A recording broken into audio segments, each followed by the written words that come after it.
Bem, vamos mergulhar hoje numa análise com uma ideia bastante provocadora.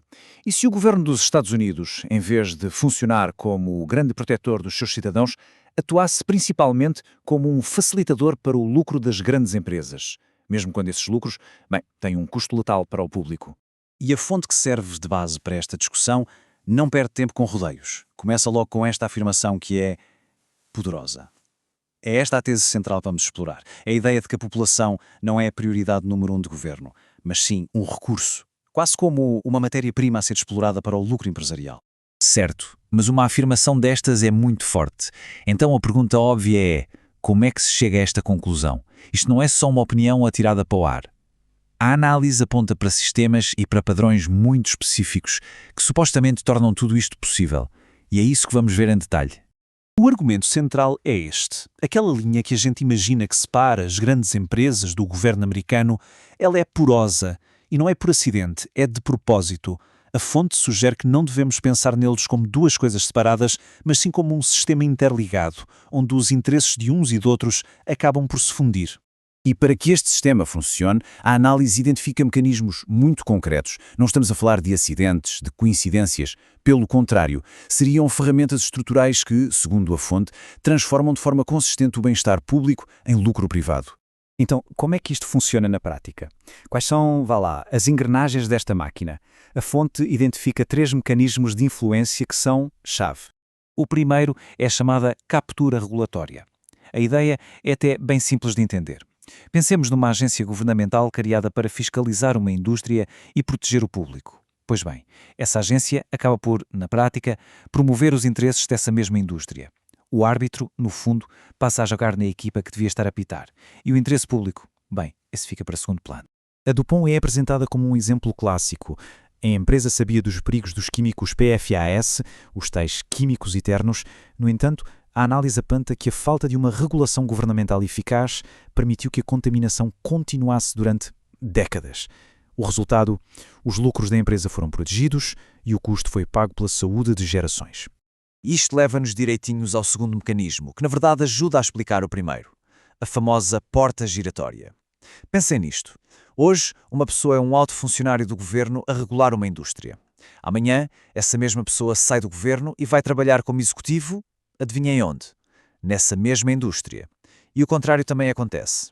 A fonte argumenta que isto cria um ciclo de conflitos de interesse que é basicamente impossível de evitar. O caso da Monsanto, segundo esta análise, ilustra isto na perfeição.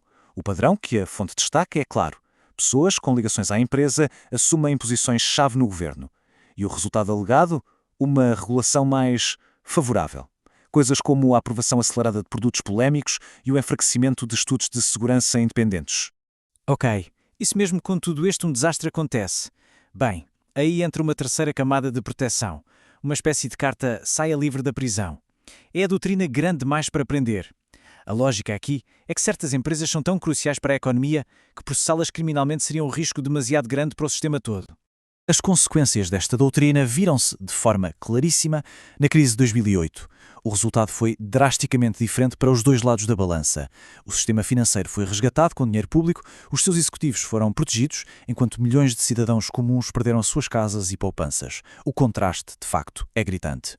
Mas para além dos números, qual é o custo humano real de tudo isto? A fonte analisa um caso que, de forma trágica, talvez resuma tudo, o da Pacific Gas and Electric, mais conhecida como PGE. O argumento aqui é que a PGE, uma empresa de serviços públicos, foi autorizada a operar com infraestruturas velhas e perigosas. Porquê? Para maximizar os dividendos para os acionistas. E o governo da Califórnia, segundo a fonte, não interveio de forma eficaz para garantir a segurança. O resultado desta alegada negligência foi o devastador incêndio Camp Fire. E a empresa, no final, acabou por se declarar culpada de 84 acusações de homicídio involuntário. E quantos executivos foram presos por essas 84 mortes? A resposta é 0. Nenhum. A empresa continuou a operar, protegida pelo seu estatuto de serviço essencial. O caso da PG&E, tal como os outros, aponta para uma lógica central que a fonte identifica: a privatização do lucro e a socialização do risco. Ou seja, o lucro vai para poucos, mas quando as coisas correm mal, o risco é de todos. Vamos ver como este padrão se manifesta de forma mais ampla. E o padrão repete-se em diferentes setores, com uma lógica consistente. A Purdue Pharma, milhares de milhões com as vendas de Oxycontin, e o risco socializado foi uma crise de opiáceos devastadora. A Nestlé, lucros com água engarrafada e aquíferos públicos esgotados durante secas. A Boeing quis competir no mercado com o 737 MAX e o risco foram as vidas dos passageiros perdidas por um software defeituoso. O lucro é privado, o risco é público. E isto leva-nos a uma conclusão crucial da fonte. Para uma grande empresa, uma multa não é um castigo. É simplesmente uma despesa operacional. É um custo calculado para continuar a fazer negócio da mesma forma. Não é uma punição, é só mais uma linha na folha de cálculo. A análise chega então à sua conclusão final, amarrando todas estas observações para dar um verdito sobre o papel do Estado neste sistema. E a conclusão é pesada. A fonte argumenta que o objetivo principal do Estado não é proteger os cidadãos, mas sim gerir os danos. É manter a máquina económica a funcionar, mesmo que isso signifique só remendar as falhas em vez de as corrigir de vez. A prioridade é a estabilidade do sistema, acima do bem-estar individual. Esta é talvez a conclusão mais contundente de toda a análise. Reformula completamente a relação entre o cidadão e o Estado, ao sugerir que, neste sistema, a população não é o cliente, é o produto, ou o dano colateral.